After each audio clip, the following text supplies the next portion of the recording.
state. And we have some wonderful people in conversation with us on that tonight. So without further ado, I also want to give a note on what the conversation looks like. So we don't lecture here. We welcome everyone into a dialogue. So our panelists tonight have questions for each other. They also have questions for you, and you will have the opportunity to ask questions of them and of each other. This is a space where we learn and grow together from our own lived experience. We have food and water and restrooms through these arches. Please feel free to get up anytime you need to. And without further ado, I would love to introduce you to our poet laureate, Jaki Shelton Green, and the host of the Durham Artist Archive podcast, Alyssa Cuffey. Thank you so much for having us. I feel I want to say blessed and honored and special to be here today, not only with you, Jaki, but just in this sacred space of NorthStar Church of the Arts, to be here with you all who made a point to come out here on the 4th of July. And I'm just really reflecting and basking in that moment. And so before I get right into questions, Jaki, I want to give you space to say anything that you might want to offer. Thank you. So it's a blessing to look out and see your wonderful young faces and realize that I'm always the elder in the room these days. But you know what? I receive that. And blessed to be seen in the space and not talked about in the space, right? So it's truly an honor to always sit in conversation across generations and think about the generational wealth that you bring to the table and that elders have bestowed upon me, and the responsibility of being a vessel to allow that to pass through me, as you are being vessels to those who are coming after you. So it's really a blessing, and thank you so much for the invitation. I actually delivered the first, I think they called it a sermon, which scared the crap out of me. But I was the first officiant in this space when NorthStar opened officially. And it's always good to be back inside of this sacred space. And it is a sacred space. You can be still, you can understand and feel the sacredness of it. So thank you. Yes. So today's theme, the theme of this event is Black autonomy. And so I want to start by just defining what that means. So Jaki, what does that word autonomy and then adding that piece Black autonomy mean to you? Well, autonomy has always been a very empowering concept for artists, but it's also constitutive of a very false idealism of art. So for me, I've always understood that I have and will execute freedom to write whatever I please. And not only that, but making the decision in whose service that I decide to participate. You know, just because we're called doesn't mean we got to go.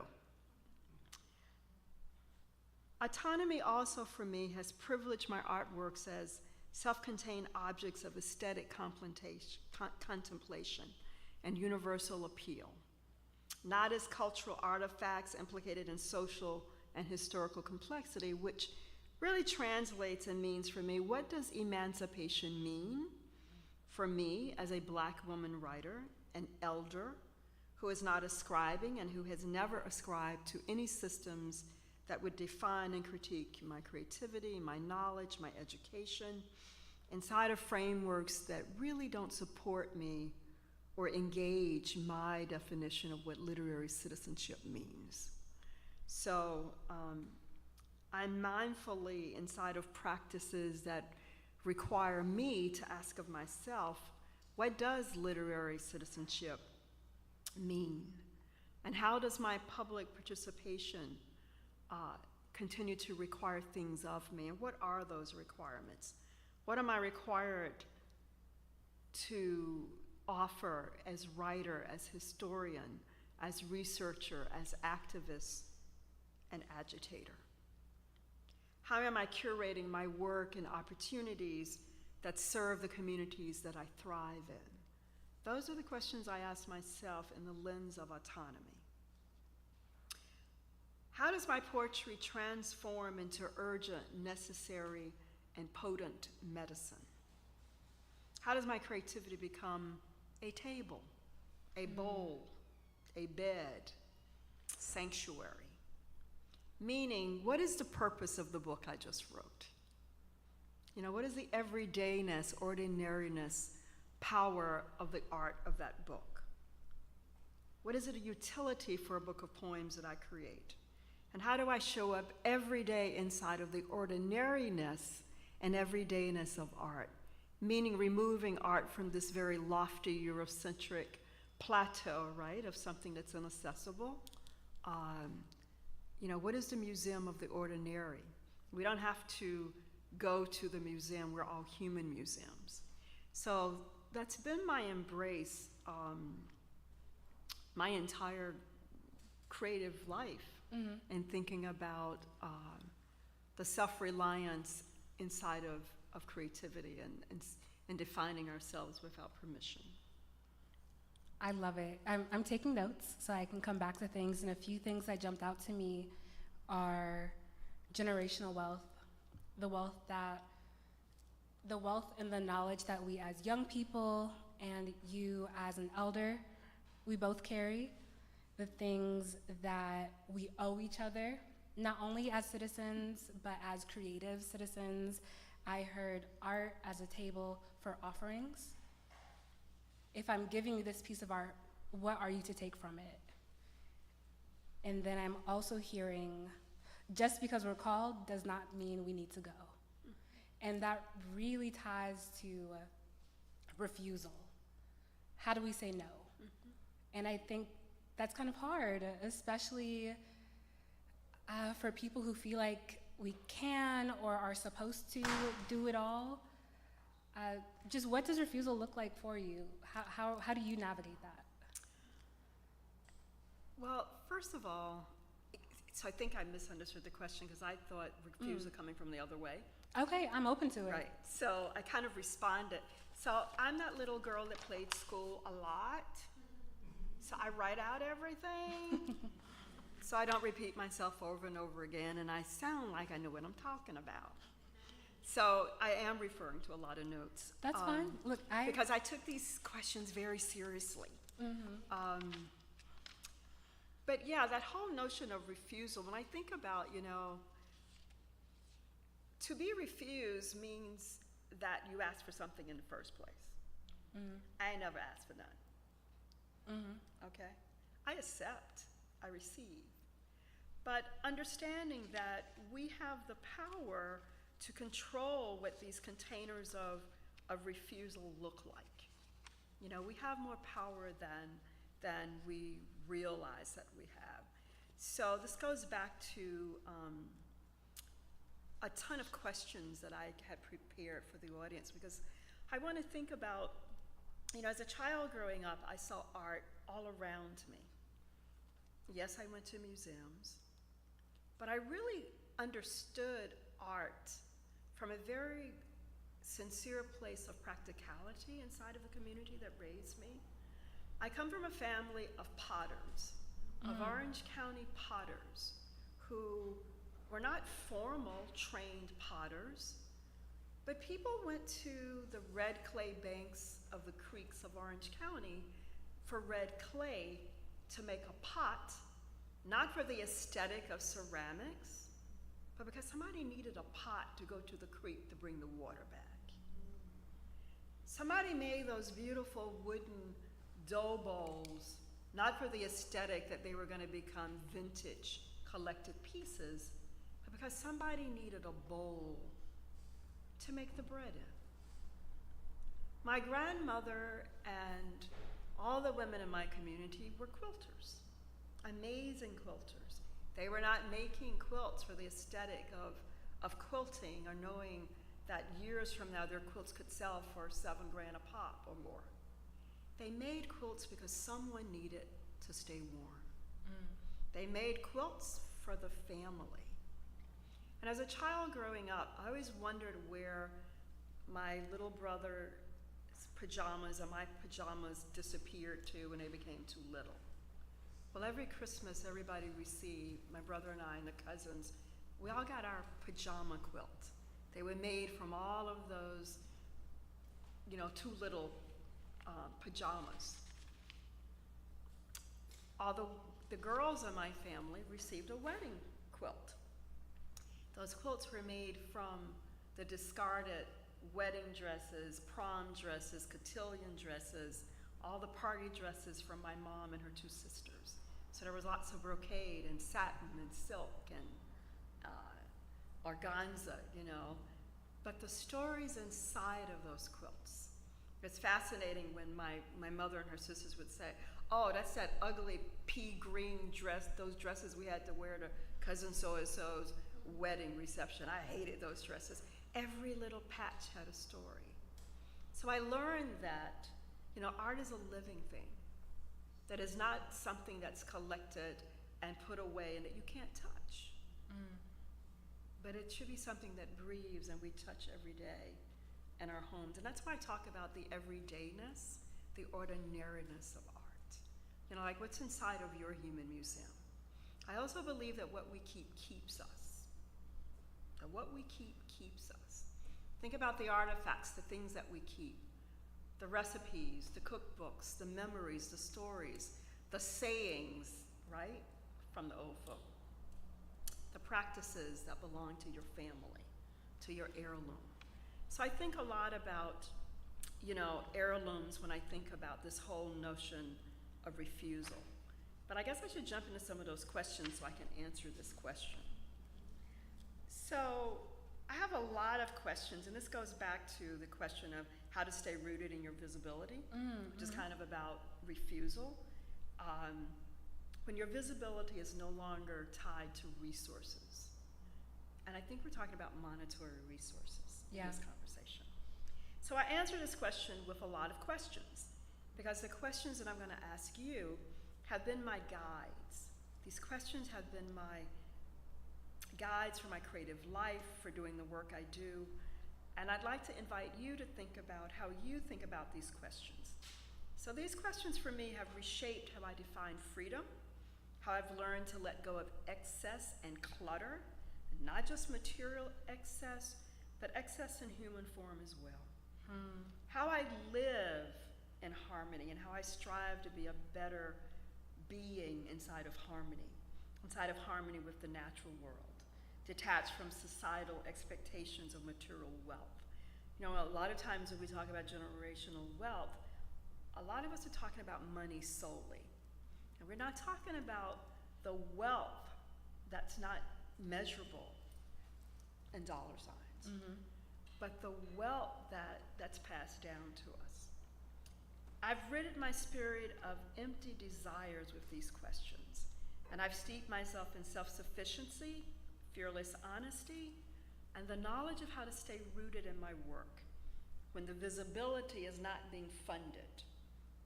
I believe that inspiration, interrogation, and self-reflection are not anchored in measurements that have to do with having access to monetary resources. I just don't believe that, and you can't make me believe it. But these are the questions I have for us to think about. What does it mean to be a living ceremony? What does it mean to be a living ceremony? How do we create light for the voices in history that's tied to silence through art, music, storytelling, and celebration? What does it mean to be inspired, present, and remembered? What does it mean to be forgotten? What does it mean to be discarded? When will we truly understand that racial reckoning wouldn't last long, wasn't gonna last long? Because American attention span to injustice is always fleeting, And it's always been anchored in convenience. Have we forgotten that safe havens that we aren't creating can also be cages? Have we forgotten that people beckoning us to their definitions of safety might be a cage? What is our genetic memory of remembering and forgetting? And what do we need to remember to forget? Or how do we need to remember to remember?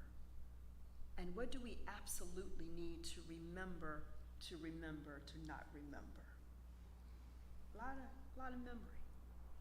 But you know, y'all talk about ancestral memory all the time. But what is it that we need to remember not to remember? The things that have been told about us. Who are we when white people aren't looking? I actually wrote, who are we when white people ain't looking? Who are we when we aren't performing? Who are we when we aren't conforming or translating? Who are we when we no longer are bound by the gaze, the threat, or the rewards that whiteness offers? What does the land help you remember? How do we awaken our blood memory, our primal memory that reminds us that we're all connected to the earth, the smell of the soil, the minerals, the plants? What memory is evoked in our blood memory? How do we start honoring our earth differently? When will we press a seed into the soil? When will we understand the lessons inside the harvests that become whispered poems of kinship? You work with the earth, then you know something about your kinship to the earth. What are the questions that haunt us, but also liberate us? What is fearless honesty inside of your creativity? Do we eat to nourish, or do we eat to escape? Do we buy because we need or because we're bored? How do we keep speaking, and how do we preserve history in rhythms that are older than America itself? How do we shapeshift into the vessels, the voices, and the guardians that are needed right now for the protection of our communities? What does it mean to belong? What does it mean to belong? And how do we harness the power of the grandmother's understanding? How do we harness the power of the grandmothers, understanding that written record cannot replace the voice of a grandmother? And we have become so technicalized, that ain't a word. We've become so technological, right? And educated inside of these little boxes that we have forgotten the sheer transference of what it means to be human. Not a humanity that's kind of spinning through podcasts, right? And influencers, but the grandmothers who occupy the four corners of the universe. The grandmothers who predicted this very day, this very season of uncertainty, this season of attack on our humanity, this season of eradicating us. The grandmothers predicted it. And now they're saying, told you so. So that's kind of my long answer, is answering with these questions, because these are the questions that guide me, that have helped me stand inside of thinking about this notion of refusal. And let's keep talking about that. I know you want to. Yeah. There's so many places we could go with that, because another thing I'm thinking about that I think would really create some more roots for this conversation is, I loved your question of what does it really mean to belong? Because there's so much conversation about, let's build community. I'm in community. I'm trying to build a community. And so it doesn't always have the depth that community really needs. And I think for a lot of us younger folks, we're still trying to decipher and understand what true community looks like, even in a landscape where it's been distorted. So I'm going to tie this back to some of the questions that we've got listed, but I'm curious to you, like, what does it look like to belong?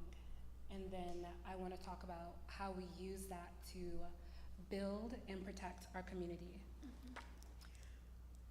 So I reflect a lot on growing up in the 60s and 70s, growing up, being born in the 50s, growing up during segregation, attending public schools that were segregated until I went to the 9th grade. Growing up in a community that, there were just all of these unspoken allegiances that no one went hungry, that no one would ever be homeless.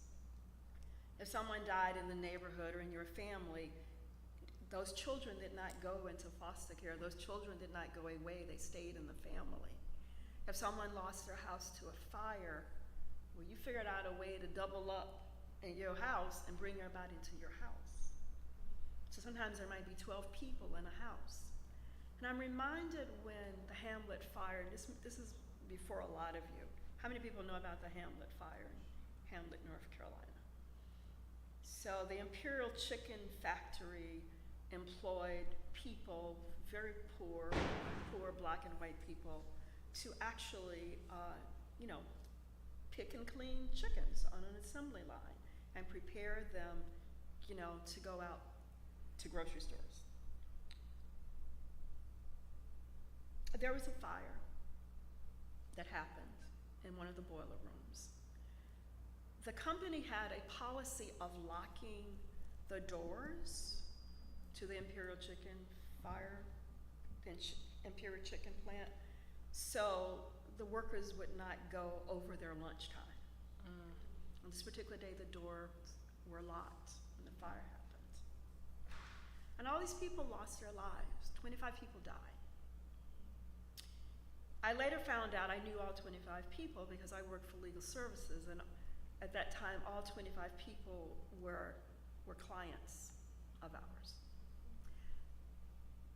I became obsessed with those deaths. I became obsessed with their death certificates. And I have a long poem about this. But I'm telling this story because there were grandmothers who suddenly had to make room for 6 grandchildren in a 2-bedroom house. We do what we have to do. Grandmothers who would not wait. I worked on the case of trying to get, a really decent settlement with attorneys. Grandmas were like, look, baby, this $2,500 they want to give me right now, I need it right now. I got to buy some beds. These youngins need some new clothes, go back to school. I can't wait $10 to maybe get $1 million. 10 years. I can't wait. So we have always been a people that knows how to create, knows how to improvise, knows how to, the old saying, make a little something out of a little nothing. Yes. We can take a little something, make something out of it. And that's what we know to do. So, what was the question again? So now that we have this example of what Right. it looks like to be in Right. community, what are some other ways that today we can actively protect each other in a community? So, that's what I was getting at by giving this illustration of how communities come together. During COVID, there was a lot of urgency, and we were all opened up. Our hearts were opened up to move forward and make space for each other and to help each other. And we've kind of pulled back. So we have the models for what community looks like. And even folk you don't like. We're in a time where, like the Mean Black Girl Club, like, y'all need to give up y'all membership if y'all in it or y'all know some folk in it, right? All the clubs, all these little pockets, right, that prevent us from like really seeing what's real. And what's real is we're all in this boat together. Doesn't matter whether our ancestors came through the Middle Passage or they came through Ellis Island, right? Or landed in Plymouth, came on the Mayflower. We're all in the same boat now. So community for me has always looked like what it looked like when I was a child. And that's the model that I have used. You know, understanding that there is always going to be enough. And to break it down in terms of right now here, we throw away more food, all of us, in a week, right? We throw away enough food that could feed an entire family for another week, right? We have clothes that we haven't worn yet, ain't gonna wear, right? So we have these things. And that's one of my faults I've had with like Christian-centric teachings about, dear God, please feed the poor. Dear God, please clothe. Why are you asking my God to do this ridiculous stuff? When you have already blessed me with the blessing to go bless them, but I got the food.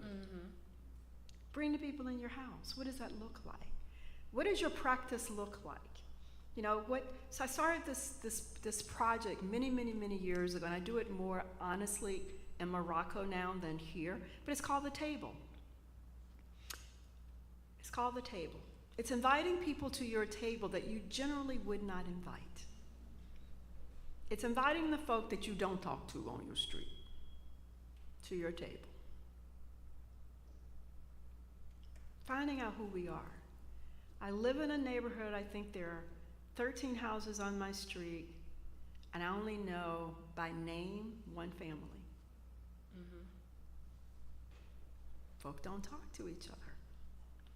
That's very foreign to me growing up, where everybody knew everybody, so this whole notion of latchkey kids didn't exist. There were eyes on you that you didn't even know were on you constantly. That's what community looks like. I am my brothers and sisters' keeper. It looks like making your business my business if it means it's a matter of survival.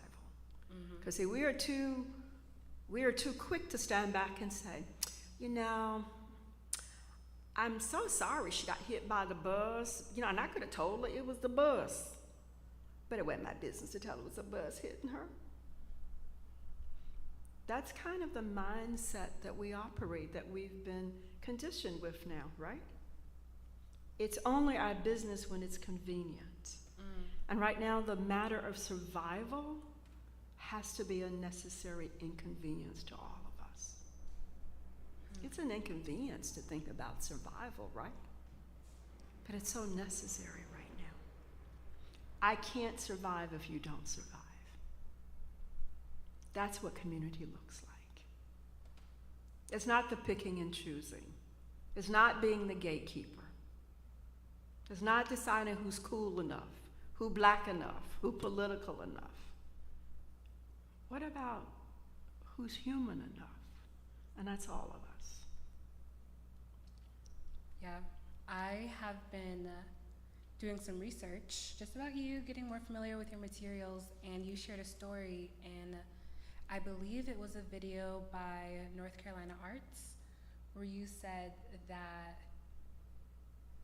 your uncle would bring bushels of corn to folks who had low crops, and folks would do the same for your family, black, white, whatever it was. And so even at that time, it would cross race lines and whatever other divisions you had to make sure that we in this community were all surviving. And I'm sure your uncle knew those people's names, right? Yeah, I mean, I have vivid memories of white men showing up at my uncle's house, my aunt and uncle's house, you know, with a truckload of whatever, and saying, Irvin, I heard your corn didn't come in. I bought you a couple bushels of corn, but you got to give me some tomatoes because my tomatoes didn't come in. Or in my community, black men slaughtered their pigs around October. White folk did it in September. All the black men went and helped all the white men slaughter their pigs. Then all the white men came and helped all the black men slaughter their pigs. On Christmas morning, we knew that little at the back door. We got happy because that was the white man, the black man, the many black men, and several white men who went from house to house distributing the pork. They didn't just keep it for their family. They bought you sides, right? Sides of the pig. They bought you everything: sausage, bacon, all the parts, pork chop. And that food was a real remedy for a lot of poor families.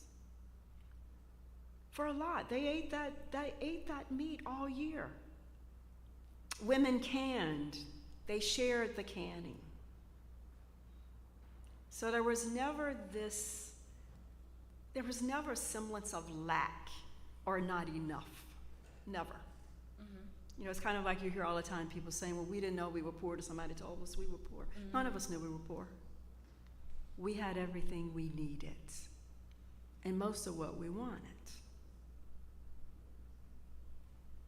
But that's what that looked like, that crossing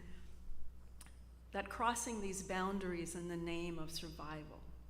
And it continues to be that way on a smaller micro scale, but it's not the same. You know, I'm all for bringing that back. I remember, you know, I'm a Southerner, so I grew up, I know the rural South, I know the codes, the traditions, and I remember going to a sister's house because I saw a wreath on her door in my neighborhood. Never been to her house, knocked on the door, I baked a cake, I took the cake, and she was like, why are you bringing me a cake? I'm like, girl, you know how we do?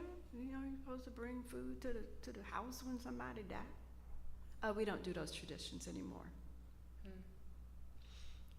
We have been so successful, right? Success requires a dryer now. Get rid of the clothesline, lest it embarrass us, right? Success. These false measurements of how far we've come, right, inside of community. Yeah, what I heard with that last piece is sacrificing traditions in favor of, I want to say, a certain look, a persona, in order to assimilate with something else.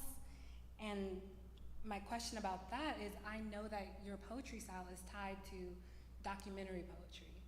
And my understanding is that means you document what you see, your life, the stories that are around you. Can you just talk about more about that style and why it's important to document these stories? Sure, I should ask one of my students in the back, one of my former students, to talk about documentary poetry. Yes. Two of my former students to talk about documentary poetry. Documentary poetry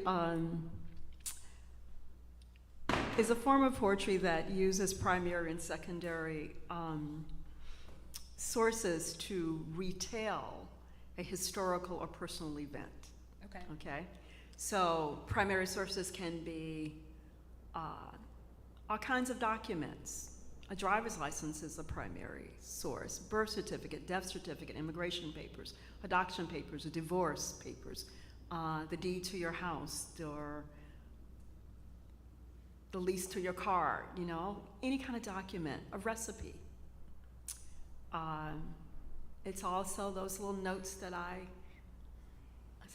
like to gather the notes that people leave in their grocery carts, because they tell a lot about the person who left them there. You can tell a lot about somebody's grocery list or somebody's to-do list, right? So be careful leaving your grocery list Right. around. So that's another primary source, right? Photographs, diaries, even oral stories can become primary sources. So it was not until I started teaching documentary poetry that I kind of realized that's what I've been doing all my life as a writer, is I'm a documentary poet. But I have been writing through this lens of historical record, of what we keep keeps us. You know, the artifacts in your house, when I say we're all human museums, if I ask you to close your eyes and think about the first room you enter when you walk into your home and what's in that room. Or the first room, let's go, the first kitchen you can remember. Think about the first kitchen you can remember as a child. The very first kitchen. Can we What's actually, in that room? I'm sorry to interrupt Yeah. you. Can we actually do that? So if you all take a moment, close your eyes if you're comfortable, and picture the first kitchen you imagine. First kitchen. What's on the walls? What does the furniture look like? What are the color of the curtains? Who's there? Who's not there? What stories are the walls holding? What are your secrets about that kitchen? So all of these primary sources that we don't think about, or if I just said, everybody in the room just like randomly just start shouting out, what is something that you keep? Just don't overthink it, something that, music, comic books, photos, anybody? Writing, airplane tickets, postcards, video games, letters, Legos, concert tickets. All of these are primary sources, right? Because if I ask you to now write a story in the voice of the airline tickets, wouldn't that be cool? Have the photographs write about you. We are all human museums holding all of these rich stories, right? And it's not just about writing, because writing is not the only art form, but all of these stories that are just waiting to be sung, danced, right, written, however you want to express them. So that's what I do as a documentarian, is rewrite kind of these historical and personal accounts through a lens of what document might be informing me, what source. So for me, it's always photography, a lot of found pictures in my family, a lot of found documents. I recently was given a copy of the bill of sales of my great-grandfather. Wow. It was purchased for $700. So artifacts, right? All of this archival material that we're holding on to. So I know, like, y'all are all into being minimalist. Good, some of you aren't. I'm trying to be a little better because I'm a real maximalist. I feel that, I'm with you. But you know, when you find like that letter that was written in 1936, or you find a document that talks about somebody in your family being adopted, and you go like, wait a minute, right? Or you find, oh, that wasn't really his daddy, right? New information that informs a part of your human museum. So how do we capture all of these things that we're keeping? You know, it's not enough to just keep grandma's teapot because it was grandma's, but what are your questions for the teapot? Because that teapot is holding story. Those airline tickets are holding stories. The Legos are holding stories. All of these things are holding a part of your mythology, a part of your anthropology, and you, the artist, have the power to excavate and tell. That's so powerful. Can you talk about how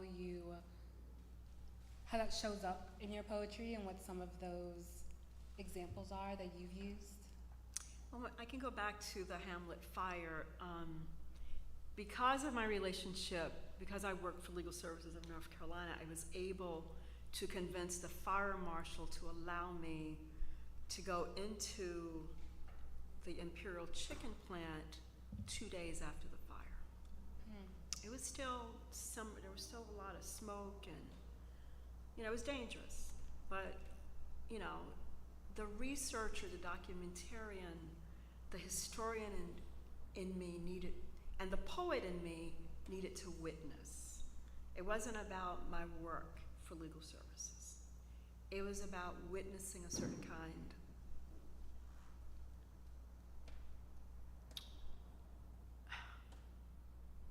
of abolishment of humanity, to lock people inside of rooms that they could not escape during a fire. I needed to bear witness to that. So witness has always been a very potent drive for my writing. Witness. So that's an example. My eldest daughter died in 2009 at the age of 38 from cancer. I wanted to write about her. I couldn't.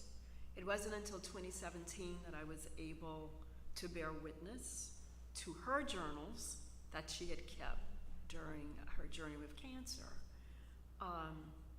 And I'd also kept a journal, and realized that our two journals were pretty much in conversation. They were kind of like a call and response.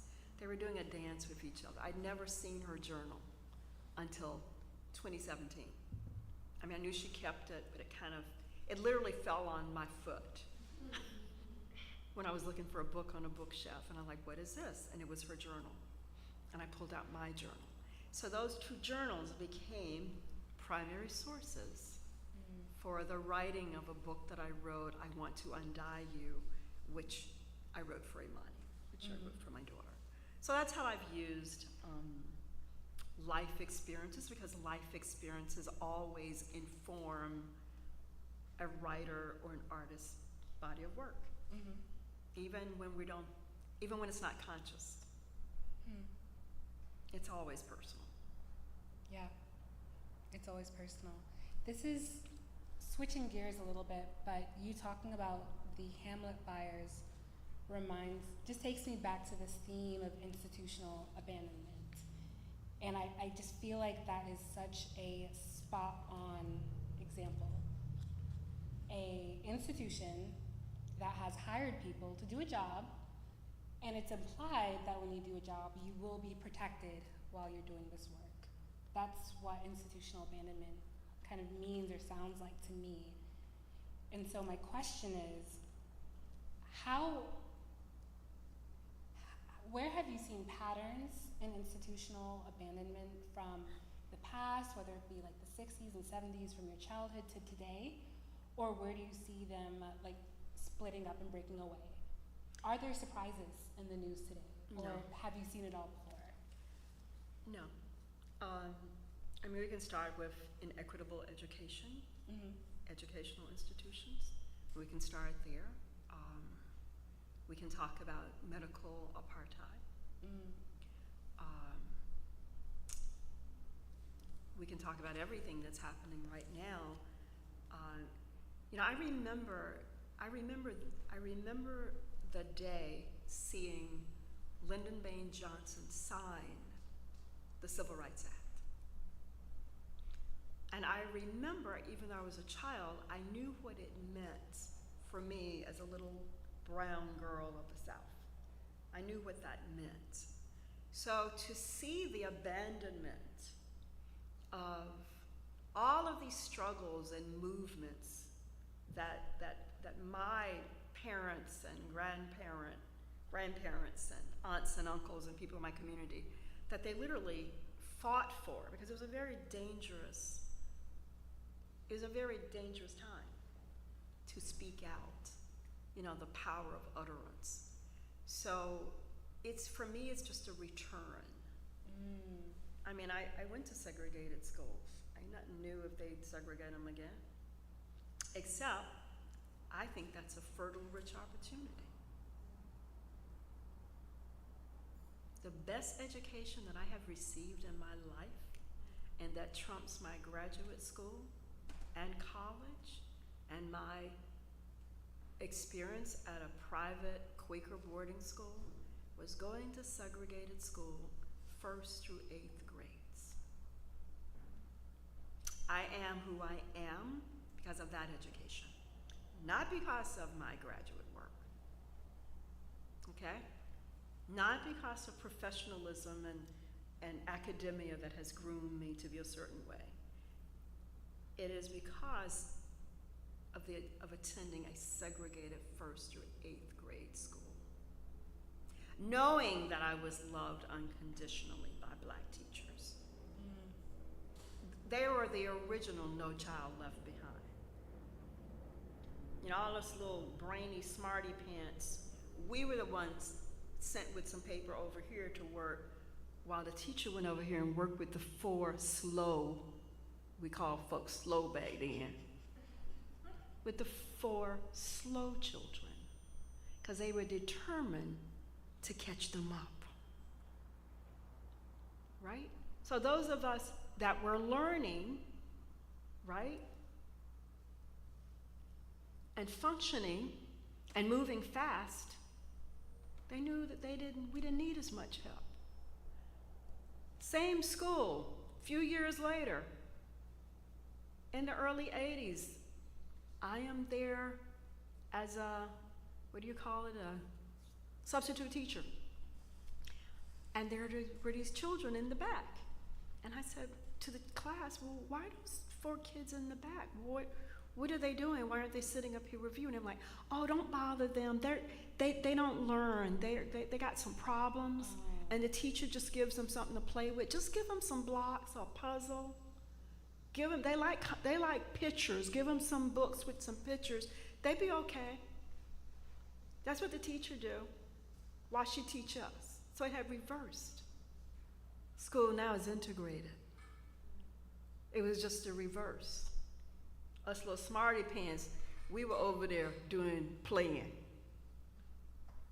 Because those teachers were determined that those children who needed the most would get the most from them. So that inequity, I mean, I've seen that up front and close. Mm-hmm. And just the difference of raising my own children in the same school system, and my own children going to the same school that I went to as a child. But the value of how do we right now, what are the decisions that we need to make to think about how these revisitations do not overwhelm us?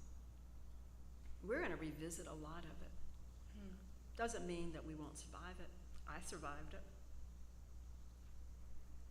I survived it. Many people have survived it.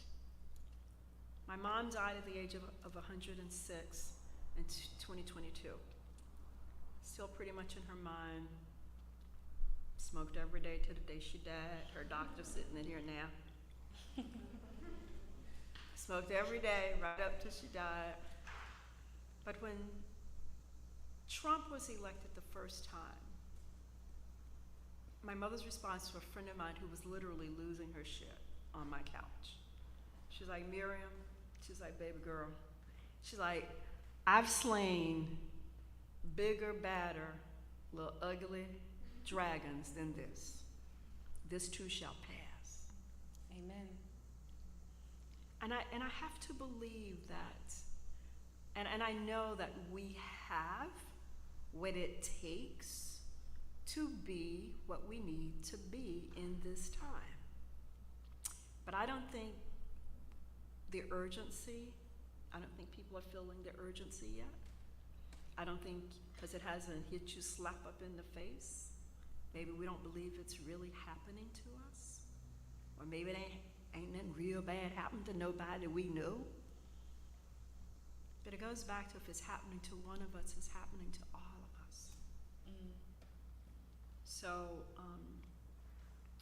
yeah, there are many institutional, this collapse of allegiances to humanity, I mean, that are paralleling things that I witnessed.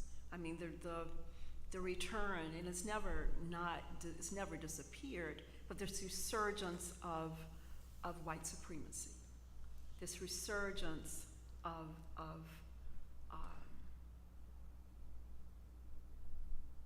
of like little devils now popping up and saying, I'm back, in broad open daylight. The Klan came at night most of the time. And not just that level of supremacy, but the high-tech supremacy that we don't even think about when we're on our computers. The high-tech supremacy, the high-tech oppression. I was having a conversation with very educated folk who both graduated from Duke, and he's an attorney, and they were telling me how they were preparing for what's coming because they have a private group online that's by invitation only, and they're making all these plans. And I was like, so you putting your plans on the internet? Your escape plan is on the internet. It's very private. We don't own the internet. We don't own the internet. Flash, flash, flash. It ain't ours. Before the computers, the civil rights movement, there was no email. There was no text. And yet, we knew what was happening. People got the word to where it needed to be. Mm-hmm. There was a different kind of mobilization, right? And it was a huge mobilization. We didn't have any of the high-tech things that we have. So I think that we have to start thinking about how we gonna be in the absence of the things that we have become dependent on. That our communication mode cannot be totally reliant on technology. Yes, it matters and it's important. It cannot be the only thing we rely on. Thank you so much. I will actually take that as a closing statement for now, for this portion. That cannot be the only thing that we rely on. How do we build a relationship with community in person, with the folks around us, with our neighbors? And how do we make a plan in real time, right? I think about Octavia Butler, Parable of the Sower. The main character, Lauren, has a go bag, right? Where she can pick up and go if anything happens. I remember in second grade being trained on, if you have a fire in your house, make sure you have an escape route through the window and through the stairs. And if you got an elevator, don't take it, right? Like, you have to have different methods to make sure you're safe. And so now I'd like to open it up to the audience for any questions. Did anything stand out to you all? What would you like to hear more about? We talked about generational wealth, the idealism of art as function. We talked about community, autonomy. Anything standing out to you all? Or just comments, anything you'd want to add to the conversation? Yes? First, thank you for being here. This has been an awesome experience. So I started writing, I've been writing since I was a kid and just published a book and about to do another one. So when you mentioned like your lived experience informs your writing, my question though is how do you, being a veteran and all that good stuff and having seen war, my novel is like a fantasy, but there's a lot of huge war components, the depravity, the sadness, the loss, all those things that I've personally experienced. But for certain other things kind of underneath the surface, how do you bring your authentic self to that writing when, yes, your lived experience informs it, but you're still kind of afraid to kind of put it all out there? Because that's what I've struggled with, and I still kind of do. Yeah, and if we tell the truth, we all struggle with that. There's writing that I made a pact with myself that I would not write until all the elders in my family were gone. There were certain things I would not tell until they weren't around to hear me tell it. Okay? Because like maybe I'm grown enough now, right? At 72, with all of them grown, like maybe I'm grown enough now to tell it. But that angst that we have, you know, about being a truth teller, is really the fuel that you need. And the more you sit with that angst, and the more you allow it to bother you, right? It's going to inform your writing in another way. Like I hear writers sometimes say, I wrote this book with my blood. I've heard writers say this. This book I wrote with my blood. Like I'm all, you know, like I bled. The ink is my blood. So there's a thin line between becoming sacrificial and doing the art. And I'm always saying, are you doing the art or is the art doing you? And that goes back to when people tell me, oh, I have writer's block. I don't believe in writer's block. I believe in the power of the pause. The power of the pause. I don't believe in writer's block. But I say that because when people talk about the muse, I remind people, that girl she don't run you. She worked for you. Like people talk about, I'm waiting for my muse. Well, you wait on. I got her trained. Come here. Come on over here. And how do we do that? We do that through discipline. We do that through research. So that distance, to answer to your question sometimes, is what is the research you might need to do so you make yourself not primary teller, right? So it's hard when we're holding certain material, right? Certain truth material. It's hard. But sometimes we have to step aside and hand it over to another orator. So we become a multiplicity of voices when telling this story. We're still true. We're still being authentic, right? But I might be telling it through the lens of a bullet and not me. So the bullet might be telling it. The red cap on the ground might be telling it.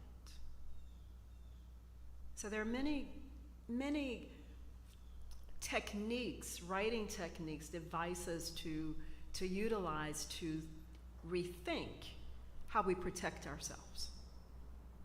How we protect ourselves. And also, this notion of artists who will emotionally and spiritually bankrupt ourselves in the name of the piece of art, which is also very dangerous. It's like playing Russian roulette. Does that answer any? It does, thank you. That gives me a lot more to think about too, given everything that he knows. He's been there as a sounding board, and it's a lot trying to communicate everything, whether it's the trauma, the depression, anxiety. You know, writing warriors having been one, it's just shedding a light. Even family members who are veterans too, who've seen certain things, but also exploring other relationships and telling those in the most authentic, real way. One, to make it relatable, but two, that, wow, like, Mark really experienced this. And I can see, if they know me especially, they can say, I can see little bits of this throughout all the characters. But I want to be true to that, even sometimes when I haven't really experienced, like, I'm a white guy, I'm not black like my partner, but I do write several black main characters, and hopefully I did that justice. And those are, of course, I've lived around the culture, I've essentially married into it, all those things, I want to do that justice. But even writing something like Tolerance of Equal Acceptance said by a black character. He did justice, I can say how much. He did. We make sure of that. He's biased, so, but I just want to make sure I'm bringing that honesty and that truth and that credibility and relatability to all of it, and not sugarcoating, hiding, obfuscating, none of those things, because I feel like that detracts from the story I'm trying to tell, because there are things like racism, religious zealotry, classism, all those things wrapped into one, but it's an epic fantasy story. People typically don't think of those things when they read a story like that. Well, one of the things that I will advise you to do is to not censor yourself. To not censor yourself when you're writing, to not worry about getting it right. There are temporary black cards that we can issue you.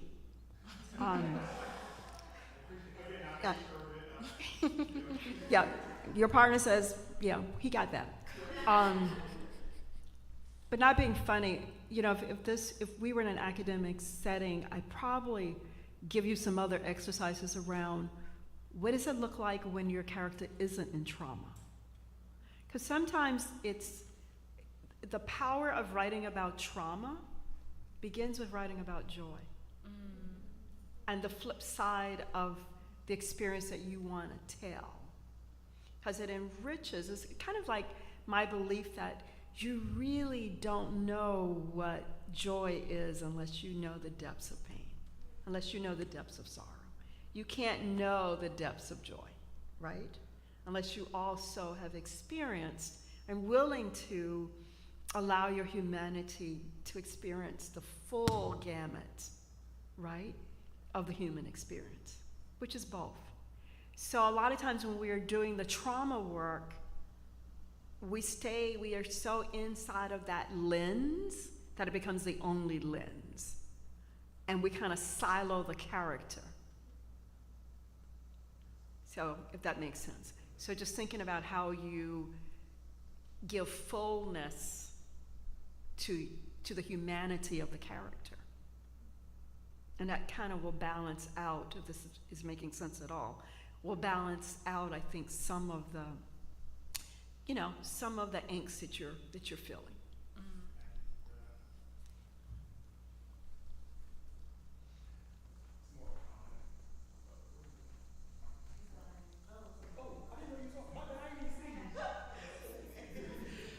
Hi, my name is Tran. I thank you so much for what you shared. It gave me a lot to think about in my own writing practice and on the topic of like remembering and remembrance. I think a lot about my own family and their relationship to memory. My mom grew up in like the states of Virginia, like Williamsburg, near Virginia Beach, and she has both my mom and grandma have a lot of like racial trauma, like from the Klan, from like being beat up at school by white classmates, things like that.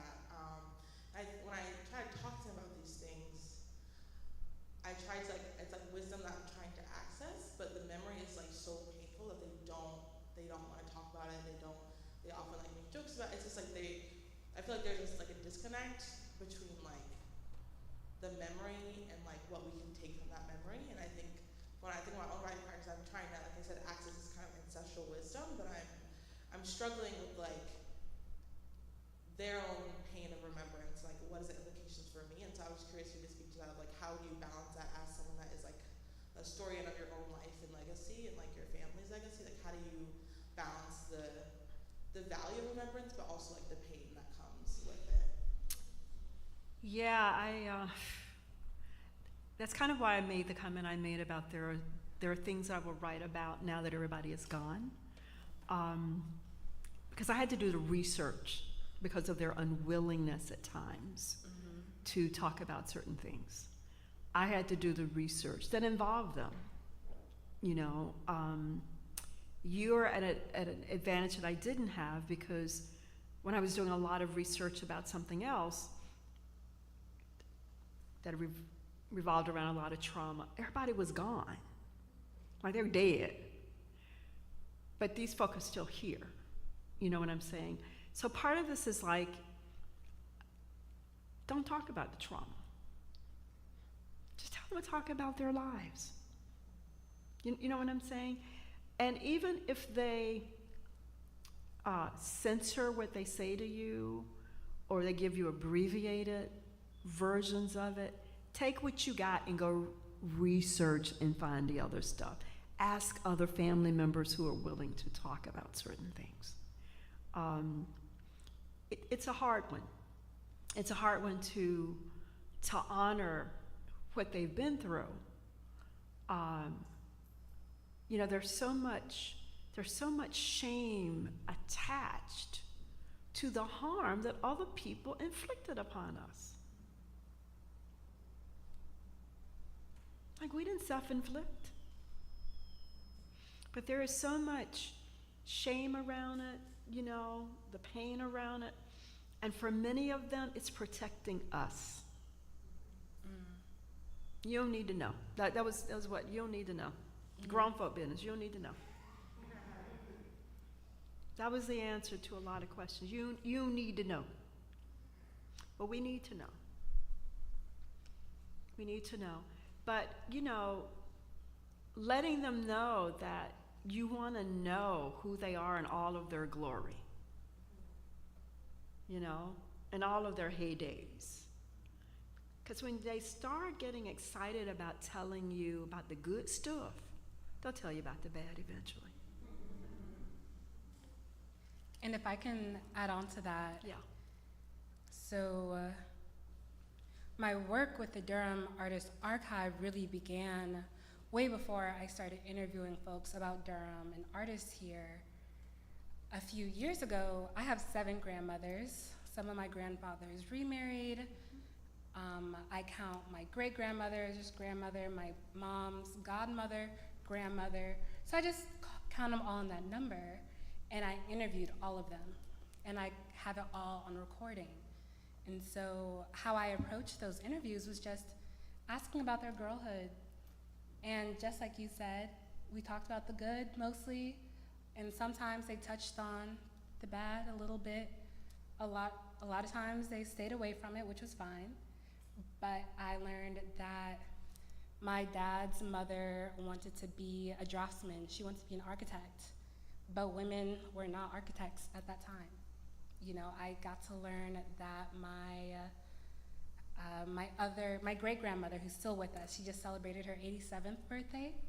She was in a union. She led her union, and she still attends union meetings, right? Even though she doesn't work.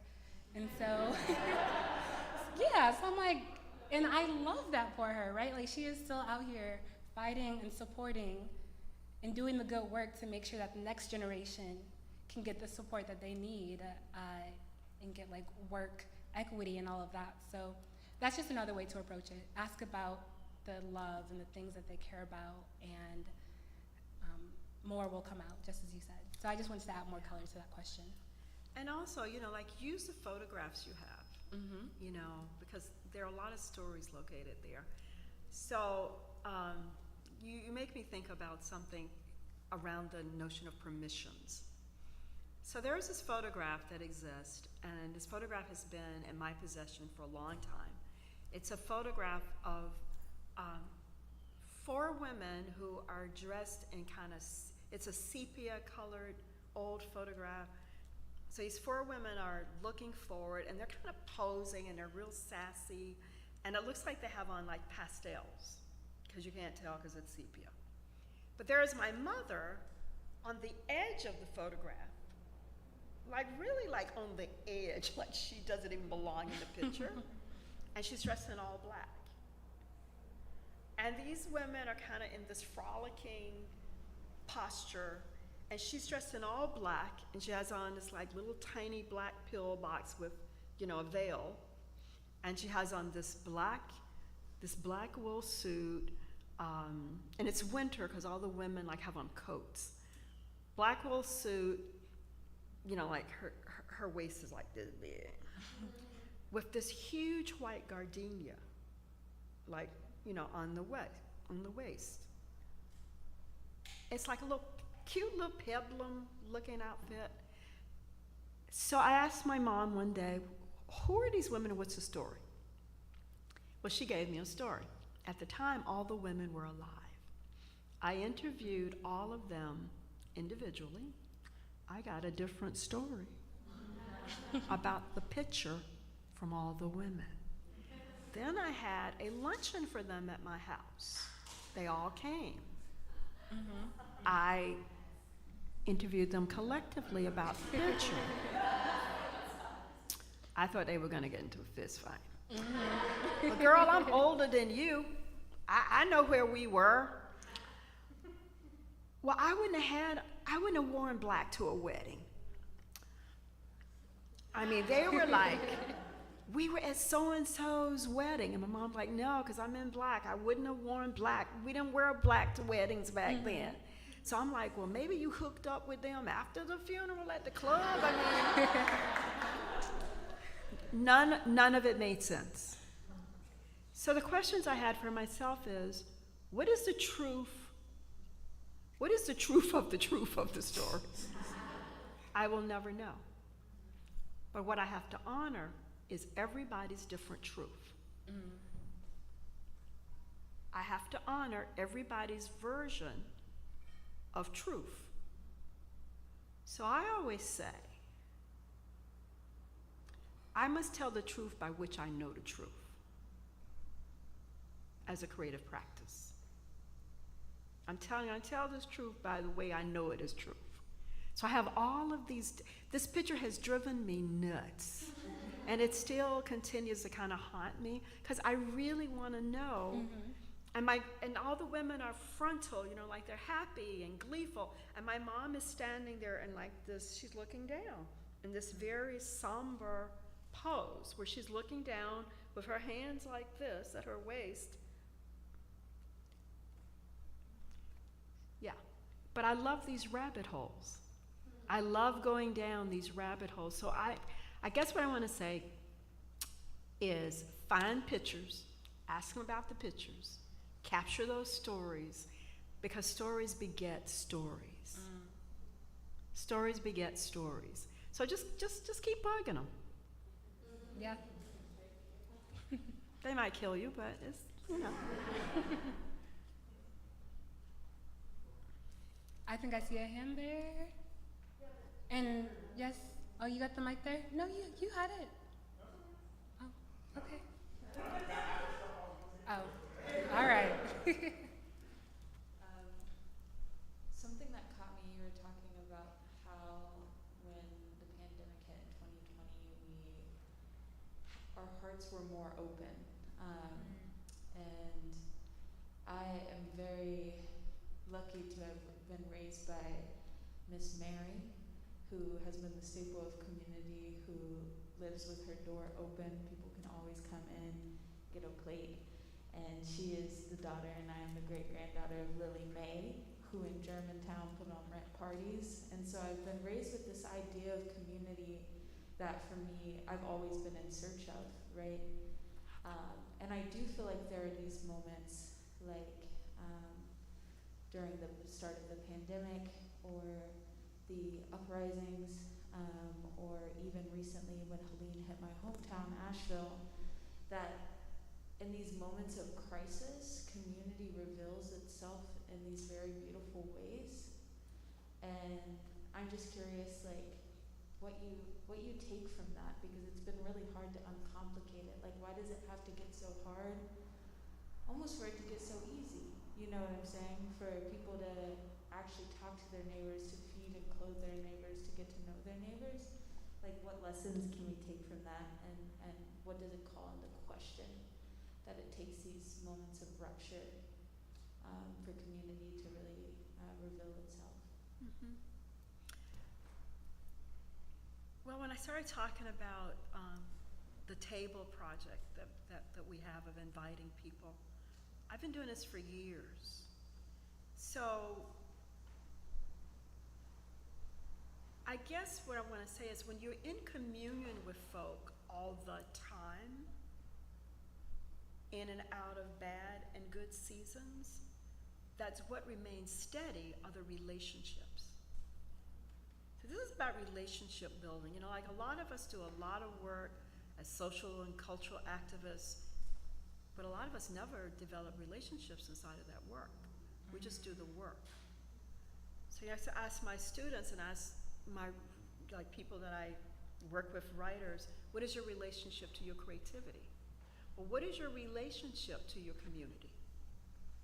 You know what I mean? It's like during the civil rights movement, as a child of the 60s and 70s and coming of age in the 70s, it was necessary to get drunk after spending all day protesting. It was necessary to hit a whole bunch of juke joints. It was necessary to have a fish fry in the backyard. It was necessary to go to the cookout. Because what I've learned from when I talk about the power of the pause, what's inside of that pause that we are not addressing? Like, we need each other more than when there's a crisis. We need each other like, there are times like, oh, this wonderful thing just happened to me. I don't know a damn person I can call and celebrate with. Right? I need you not just when my daughter dies. I need you when I just want to laugh. So I think that this culture has taught us to be human doers and not human beings. We're so busy doing and occupying all of our time that the power of the pause, the slow, like now we talk about slow cooking and slow living, like the slow movement. It's real. We need to slow it down. So I'm not sure I'm answering your question, but I'm kind of talking around your question is I think that we need to really start practicing how to be in community with people all the time. We have the model we have many models, but my model is the civil rights movement because that's what I was raised in. And that's the model I have of slow purpose pauses. We picked it right back up on Sunday because Sunday night was coming back together to filibust and organize again to get ready to go back out for a week of work. But those pauses that we have to give to each other, like, where is the joy that we cultivate as a community? We talk about community gardens and all of this stuff, but again, we're doing stuff. You know what I mean? But where is the spirit? And we have the institutional formats to help us carry this work out. Right? A lot of them. And I guess the one I'm thinking about is community faith-based organizations. If they were doing what they should be doing. Around community, around holding people. And then something we've not talked about in this whole conversation is the spirit of accountability. How are we holding ourselves accountable for how we show up, right? And because it starts with me. How do I hold myself accountable? Like, yeah, I'm gonna go knock on this door. I know these people had a Trump sign there last year, but I'm gonna knock.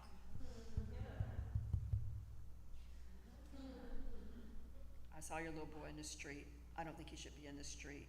I gave him some cookies. Was that okay?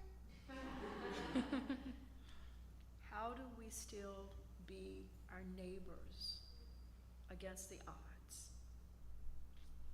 And I can talk this because I am the one that was crazy enough I used to follow the Klan. I used to actually physically follow wherever they were gonna be near me. And I did this for many, many years in the name of witness. Until there were these white guys that showed up every time. I knew that they were FBI undercover. I knew who they were. You can spot, if you know what they look like, you can spot them a mile away. FBI undercover. I knew who they were. One day this guy came to me. He followed me to the grocery store. I left the Klan march, went to the grocery store. He followed me, he and another man, and he said, "Ms. Shelton Green, we need to talk to you. We're FBI." I said, "I know who you are." He said, "You've got to stop doing this." He said, "We totally get it. We understand your need to bear witness. But we can't do our job because when you show up, our focus becomes protecting you. We can't do what we're here to do as infiltrators of this march. We need you to not do this anymore so we can do our job." But what I learned from those Klan marches was the power of humanity. There would be women who could not take their eyes off of me. Women, Klanswomen. Because the little children and I would play games. I would sit under a tree with my journal, and some little white girl in her little mini Klan outfit would be throwing me kisses. And I'd be throwing kisses back at her. Or they would sneak and look around and and I'd wave back at them. The mothers pretended that it wasn't happening. The mothers witnessed it. They pretended that it wasn't happening. So in that moment, I knew you might be a clanswoman, but there's something else going on here. Because you have granted me permission to do this with your child. Because you had the power, right? To single me out and tell me, stop playing with my child. Did that ever happen? No, never happened. How do we cross these imaginary and real boundaries, right? What are we willing to sacrifice, right, in the name of community building? What are we willing to sacrifice? And that may not be the story to answer that, but the community is always here. Like when we all use the word community building. The community has been built. It's here. You know, like we don't need to reconstruct it. We don't need to rebuild it. You know what I'm saying? We need to be better stewards of it, and we need to protect it better and show up differently. But the community is here, and we know it's here. We see evidence of it, like you were saying, in these times of crisis. But what does it look like? I've also seen it in times of joy, too. But we need to do that more. And we need to do that, though, not as a gatekeeper who decides who can come play and who can't come play. Because we do that, too. We do that, too. As arts practitioners, some of us decide what bands can come and what bands can't come, and what writers can come and what writers can't come. We do that, too. How are we making spaces? Does that make sense? Or answer your question in any way? And knowing you, you will say no, but, because I know you, but does that get to anything you're talking about?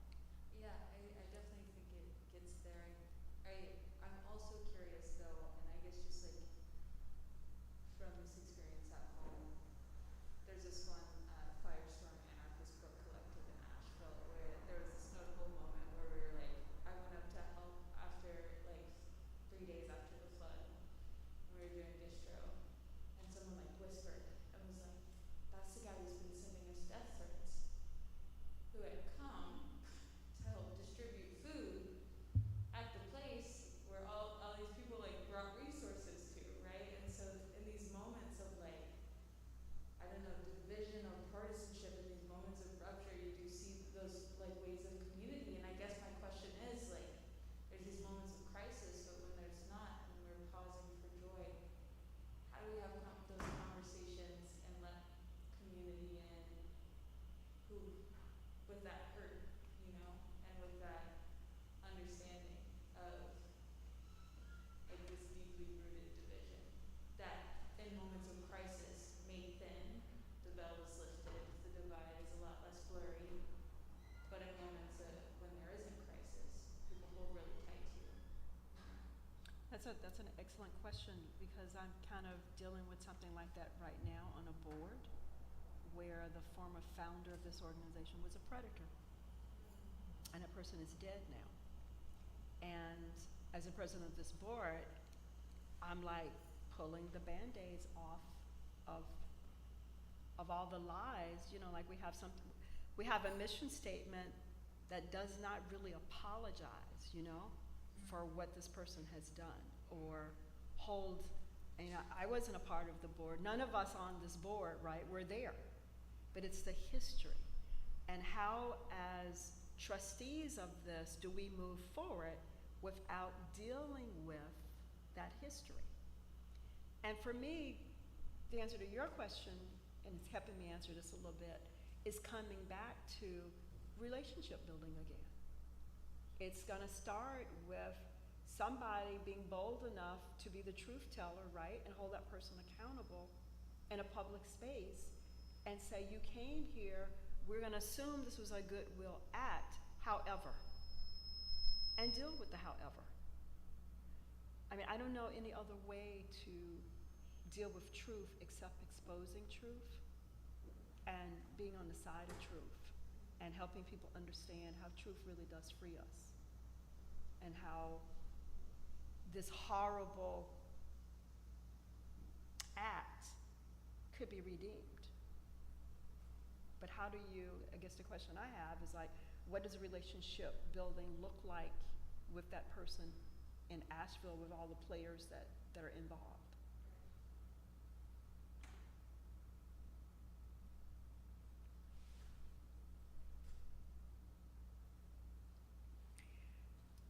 So I wanted to end with something. And I'm going to end with this, and thank you all for your questions and for your comments and for being patient and for being present and for your validations. But I thought about what I wanted to say to you as younger folk. At the end of the day, this is what I know that I know. Liberation transcends beyond destroying systems that do not serve us. Liberation is about building spaces where we can breathe, make nappy-headed babies, and exist in all of our wholeness. I witnessed my elders during the civil rights movement and realized that their stance on intolerance of injustice was not merely political, it was personal. It was a receipt stamped paid in full for me and you and the ones yet to be born. Because everyone in this room, everyone is our ancestors' wildest dream. My ancestors taught me that joy, is how we remind ourselves of what we are willing to sacrifice in a world that profits off of our exhaustion. We must be the joy that our ancestors seeded and continue. We must continue so we can disrupt this mess with our happiness, with our joy and our happiness. We will not be reduced to sufferance. Centering our joy and revolutionary love for each other is how we sustain ourselves. We must and we will refuse inside of our loud joy because survival is not enough. We must dance, shout, shake our bodies all through the night as an unapologetic hallelujah. We must live our lives out loud because political politeness is over. And I am required to remember that I am not here to be a gatekeeper for the Mammy Museum of Magical Negroes. Don't be a magical Negro. We must do the work, and we must do it together. So thank you. Thank you so much for your questions, for your grace, for your beauty. Thank you. Thank you for being here. If I can just take a note from what you said, this 4th of July, I hope that you all are able to disrupt any of the complex, conflicted, mixed emotions that you may feel about this holiday, about the state of the world, and find some joy, right? Even in the civil rights movement, I did not expect you to say that it was necessary to get drunk at the end of the night. All right, I'm not saying that's what you have to go do, but just find some joy this afternoon and this weekend. So, thank you.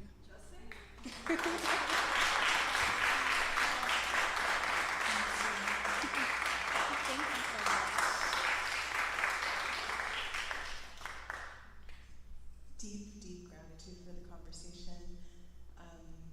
Intergenerational conversation should happen more often. Thank you all for being here and bearing witness and being a part of this. I did want to say that I think that a lot of what we're facing is dealing with propaganda. And so what we do at NorthStar pretty often, especially at our Sunday services every month, is try to fight that propaganda with political education. So this Sunday, the 6th, this year we're looking at different artists through history in their historical context and what they fought for. We did Emory Douglas last month. We talked about the Black Panther Party and lessons from their organizing. And I think that's the only way to combat those really hard divides in times of not crisis. So if you want to come out Sunday morning, it's free. It's the first Sunday of every month, and we're talking about Mary McKeeba this month, and we're going to do some collaborative drumming together. We're going to make up some protest songs. So feel free to